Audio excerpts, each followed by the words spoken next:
what are the ways that this job has changed the most in the last few years? Obviously, you have the portal, you have NIL, you have revenue sharing coming now soon that I know you're having to manage. You have the administration changes at Penn State. How do you feel like it's changed the most in the last couple of years? Well, I think the other thing that's strange, right, is yesterday our compliance guy said, well, hey, I want to come in and do our compliance trainings before we go out on the road recruiting to go over the rules. And I'm like, what rules? What are the rules? What are the rules? Let's understand that.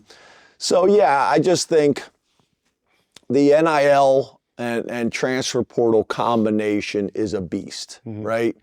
And for me, I'm still an old school believer in the collegiate experience and what it's done for both of us and thousands of people across our country, student athletes.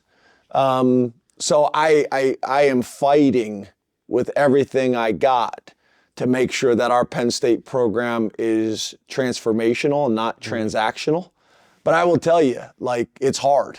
And a little piece of you dies every time a transactional interaction happens, right? Like yesterday, I had a young man come in, wants to go into the transfer portal, states all these reasons why. And I'm like, well, I haven't heard from you once about any of these reasons until you're already telling me you're going into the transfer portal. And just because I care so much about the kids and their journey and their experience, and what I know, and you know this better than anybody, what the Penn State experience can do for them over the next 50 years, I'm battling it. And I think there's an aspect that it's transactional whether I battle it or not, but I still want it to be as transformational as we possibly can be here at Penn State. Well, what are the ways that you try to do that? Is it just over communication with the players? Is it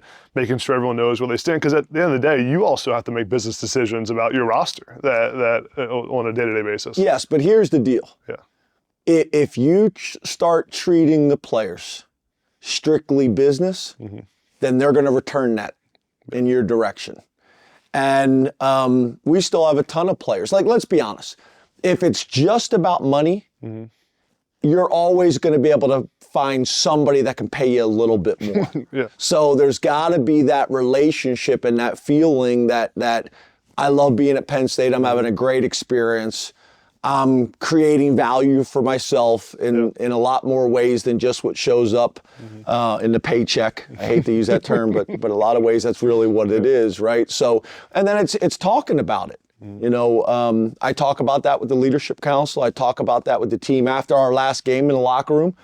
I talked about that we're one of the few programs left in college football that is still transformational and holding as tight to that as we possibly can be. Of all the impressive things you've done here in your time, I think one of the most impressive is how you've developed guys that have stayed in this program that's so rare in college football. I mean, and then you talk about this season, like getting Drew Allar and Kaytron Allen and Nick Singleton. I mean, if you would have told me all three of those guys were coming back at the end of last year, I wouldn't have even believed it, right? And to be sitting here, and clearly that comes from relationships and that these guys trust you and trust this program and want to be here. How do you actually make that happen, where you keep some of these players here for a long period of time when it seems like they're not going to stay or will go to the NFL? And what do you attribute it to? Is it the relationship piece? Yeah, and Denai. Yeah, so and many more. Zane and Zachy, right? I think it's the culture that we've built here, right? There's a culture of, like we talked about, a transformational relationship, a true relationship where they know I care about them and their futures. The reality is every single player on our roster is probably walking away from a little bit of money because they appreciate what this experience is like, and it has to be that way. And I think, you know, when you look at transfer portal, knock on wood, because it's not over yet, but we're averaging about 4 to 6 guys a year, and some programs are averaging 46 a year. So I think it's a little bit of the relationships, or a lot of the relationships and what you talked about, and their experience, and them and their parents valuing that experience. but it's also, I think, a philosophy. Some programs, which I totally get, are saying that we're going to spend all of our resources in the transfer portal and we're going to try to retain our roster, number one, guys that we know, guys that we have developed. The transfer portal is great, but you don't typically know exactly what you've gotten until they show up, and that's a little scary. With all the things going on in college football at Penn State right now, has there been a moment recently where it's been like, hey, this is why I love doing this job? Anything that comes to mind? Well, I'll be honest, right? The best time of my day is the 2 hours on the field running around with the guys. And I think that's one of the things that's cool. You know this. We have 20 former Penn State football players on our staff, which I am so proud of, right? Because Penn Staters take care of Penn Staters. But I think they're really impressed with the culture now, where the program is at, and my interactions with the players interaction with me. That's gold, because I'm gonna be honest with you, the other 14 hours is not the case. And I have to remind myself of that because it's become more transactional than I would like. Again, a little piece of me dies every time that happens.